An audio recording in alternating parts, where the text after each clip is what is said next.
বিসমিল্লাহির রহমানির রহিম। পরম করুণাময় অতি দয়ালু আল্লাহর নামে। আলহামদুলিল্লাহি রব্বিল আলামিন। সমস্ত প্রশংসা আল্লাহর জন্য, যিনি সৃষ্টিকুলের রব।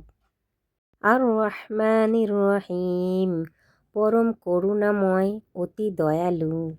মালিকি ইয়াউমিদ্দিন, বিচার দিবসের মালিক।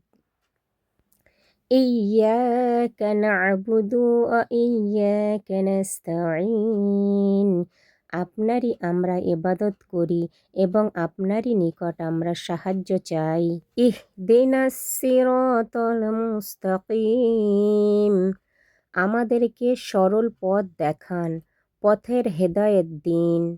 সিরাতাল্লাযীনা আন'আমতা আলাইহিম গায়রিল মাগযুবি আলাইহিম ওয়ালাজ-জাল্লিন, তাদের পথ যাদের উপর আপনি অনুগ্রহ করেছেন, যাদেরকে নিয়ামত দিয়েছেন, যাদের উপর আপনার ক্রোধ অপতিত হয়নি এবং যারা পথভ্রষ্টও নয়।